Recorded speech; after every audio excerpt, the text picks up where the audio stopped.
Class 10 chemistry part 2 है ये। इसमें हम लोग को बताना है आईपीसी नेम बताना है साइक्लिक स्ट्रक्चर का। ठीक, साइक्लिक स्ट्रक्चर किसको बोलते हैं? जो भी बाउंडेड फिगर होता है उसको हम लोग साइक्लिक स्ट्रक्चर कंसीडर कर सकते हैं। ठीक, तो ये बाउंडेड फिगर सारा है, इसमें बाउंडेड फिगर को ही हम लोग साइक्लिक स्ट्रक्चर कंसीडर कर सकते हैं। ओके, नेक्स्ट अब यहाँ पे हम लोग को फर्स्ट क्वेश्चन बनाना है, इसका हम लोग को लिखना है आईपीसी नेम।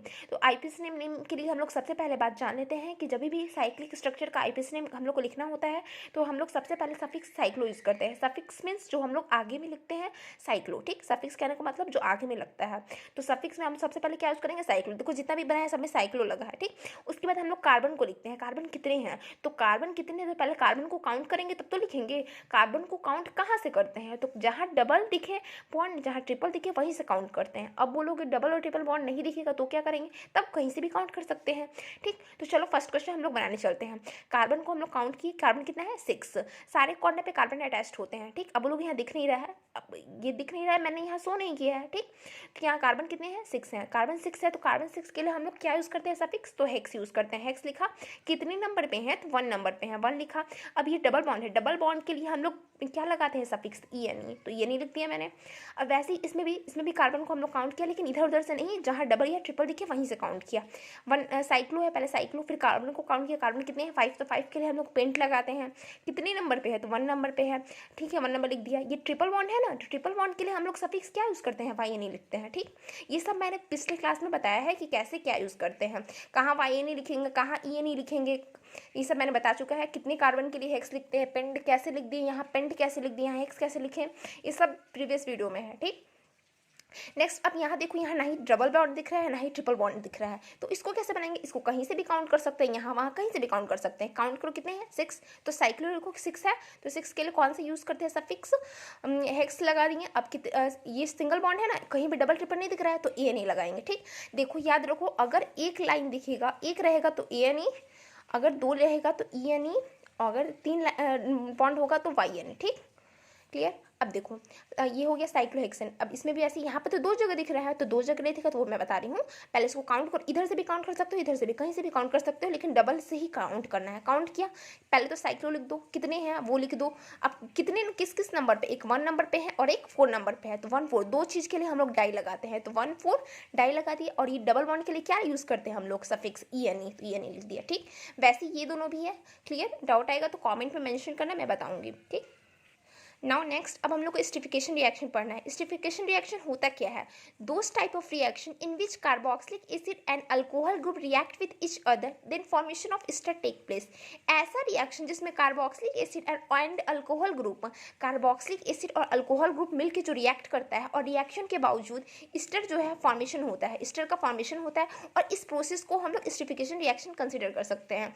देखो इसका हम लोग, जैसे कि इस चीज़ को हम ऐसे भी लिख सकते हैं, RCCOOH से हम लोग इस कार्बोक्सिलिक एसिड को हम लोग जानते हैं और अल्कोहल ग्रुप को OH से जानते हैं। तो R, अब यहाँ दोनों, यहाँ R और R डैश क्यों हुआ?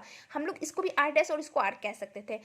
अगर दोनों तरफ R ही लगा देंगे तो दोनों सेम सेम दिखने लगेगा। डिफरेंट शो करने के लिए हम लोग ये डैश का यूज़ किए हैं। ठीक, तो RCCOH को हम लोग क्या बोल रहे हैं? कार्बोक्सिलिक एसिड, और इसको क्या बोलेंगे? Alcohol group. ये दोनों जब रिएक्शन करता है तो एस्टर बनता है। ये जो ये बना, ये मेरा एस्टर बन गया, और इसी प्रोसेस को हम लोग स्टिफिकेशन रिएक्शन बोलेंगे। जब कार्बोक्सिलिक एसिड और अल्कोहल ग्रुप रिएक्ट करता है और एस्टर का फॉर्मेशन होता है, एस्टर बन गया यानी कि, और इस प्रोसेस को स्टिफिकेशन रिएक्शन बोलेंगे। देखो ये रिएक्शन कैसे बना, ये दोनों था, तो हमेशा याद रखना, आगे वाले में से H लेंगे और बगल वाले में से OH लेंगे। H और OH लेकर H2 हम लोग बनाएंगे और बाकी रिएक्शन खुद ही बन जाएगा। देखो इसमें से H हटा दो, ये लिख दो यहाँ पे। अब इसमें से H हटा दिए और इसमें से OH हटाना है, तो OH हटा दो, क्या बचेगा? R डैश, तो इसके साथ क्या लग जाएगा? R डैश, और H और OH मिलकर क्या बन गया? H2O। सिमिलरली ये एग्जाम्पल भी बन जाएगा आप लोग से, मैं बता दे रही हूँ। वैसे हम क्या बोला पहले इसमें कि H निकालना है, इसमें से OH, इसमें से H निकालेंगे तो ये बचेगा और इसमें से OH बचाएंगे तो ये बचेगा। इसको एक साथ अटैच करो और H और OH को एक साथ, तो H और OH मिलेगा तो HH2H हो जाएगा, तो H2O, तो H2O बन गया। ठीक, क्लियर है? नाउ नेक्स्ट,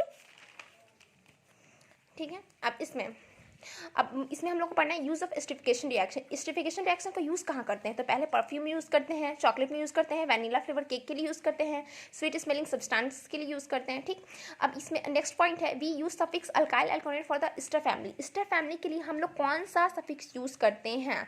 तो अल्काइल अल्कानोइड सफिक्स यूज़ करते हैं। इस कुछ एग्जाम्पल लिखा है अल्काइल अल्कानोइड से रिलेटेड, तो लिखा है CH3 C+O C2H5। याद रखना CH3 के लिए हम लोग मिथाइल लिखते हैं, C2H5 के लिए इथाइल लिखते हैं, इसको रिमेंबर कर लेना ताकि दिक्कत ना हो। CH3 जहाँ पे दिखे मिथाइल लगाना, C2H5 जहाँ पे दिखे इथाइल लगाना। देखो CH3 दिखा, मिथाइल लगा दिया, ठीक। अब इथानोइड क्यों लगा यहाँ पे? इथानोइड क्यों लगा? क्योंकि यहाँ पे ये जो है ये किस फैमिली से बिलोंग करता है? अल्काइल अल्कानोइड फैमिली से बिलोंग करता है। तो अल्काइल अल्कानोइड के लिए हम लोग क्या लगाते हैं? अल्कानोइड।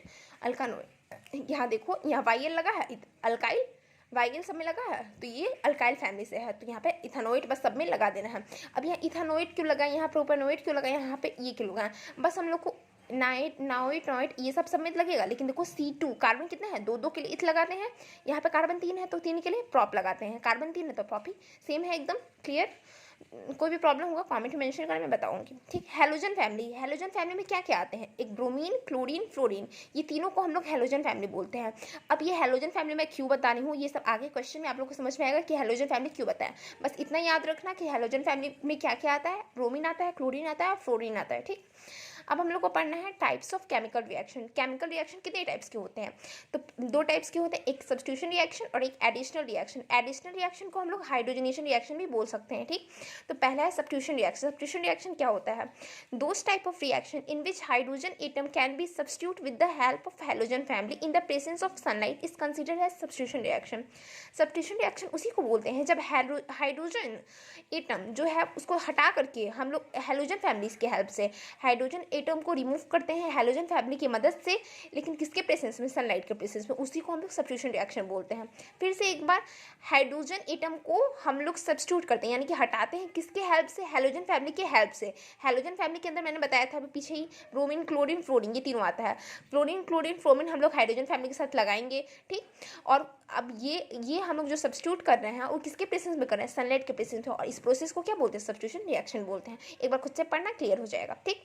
अब देखो ये एग्जांपल लिया है मैंने, इसमें ये एग्जांपल में देखो सनलाइट के प्रेजेंस में हो रहा है। अब क्या बोला है कि हाइड्रोजन को सब्स्टिट्यूट करना है, हाइड्रोजन को हटाना है, लेकिन किसके साथ?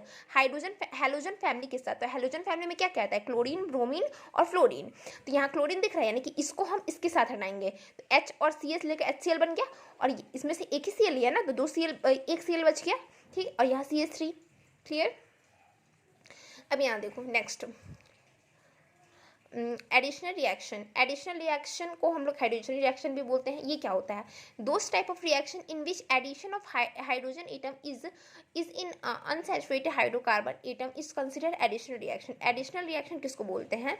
जब ऐसा रिएक्शन जिसमें हाइड्रोजन एटम को हम लोग अनसैचुरेटेड हाइड्रोकार्बन से कंसिडर करते हैं, समझ में आया? ऐसा रिएक्शन जिसमें एडिशन ऑफ हाइड्रोजन का एडिशन होता है, लेकिन अनसैचुरेटेड हाइड्रोकार्बन के साथ। हाइड्रोजन का एडिशन होता है लेकिन किसके साथ? अनसैचुरेटेड हाइड्रोकार्बन के साथ, तो उसी को एडिशनल रिएक्शन बोलते हैं, ठीक। ये एग्जाम्पल है इसका। इसमें हम लोग एग्जाम्पल में क्या किए? CH3 को H दिए हैं, इसको क्या बोला है? इसमें क्या बोला है? एडिशन करते हैं हाइड्रोजन का, तो इसमें भी ऐड करो हाइड्रोजन, इसमें भी ऐड करो हाइड्रोजन, तो CH2 में एक हाइड्रोजन का तो CH3 बन जाएगा, और ये भी CH3, क्लियर, और H2 रिमूव हो जाएगा। चलो नेक्स्ट।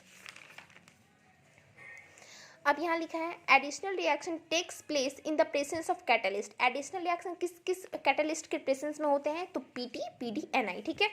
आगे, अब unsaturated hydrocarbon gets converted into saturated hydrocarbon in the presence of catalyst is considered additional reaction.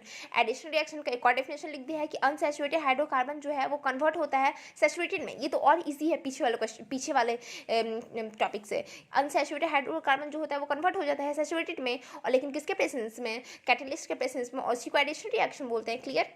Next, catalyst किसको बोलते हैं? दो substance which do not participate in chemical reaction. ऐसा सब्सटेंस जो केमिकल रिएक्शन में पार्टिसिपेट तो नहीं कर रहे लेकिन उस रिएक्शन को इंक्रीज कर दे, उसी को हम लोग कैटलिस्ट बोलते हैं, ठीक है। समझ में? ऐसा सब्सटेंस जो रिएक्शन जब होता है ना, कोई भी रिएक्शन, जैसे कि ये सब रिएक्शन, ये सब को बोल सकते हैं, कोई भी रिएक्शन हो लेकिन उसमें पार्टिसिपेट ना करे।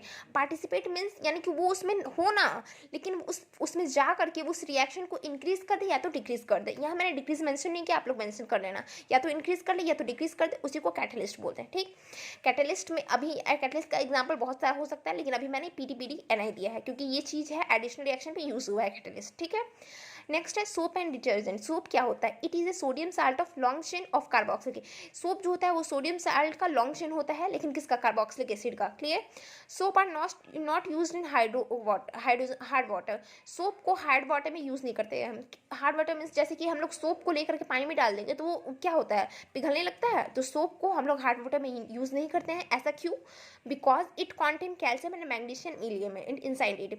क्योंकि ये जो है कैल्शियम और मैग्नीशियम एलिमेंट को कंटेन करता है बाहर में, इसीलिए इसको हम लोग कभी भी हार्ड वाटर में यूज़ नहीं करना चाहिए। जो भी हम लोग वाटर यूज़ करते हैं वो सब हार्ड वाटर होता है, और इसीलिए हम लोग को सोप को हार्ड वाटर में नहीं छोड़ना चाहिए, नहीं यूज़ करना चाहिए। क्लियर? इसका एग्जाम्पल लिखा है मैंने, ठीक।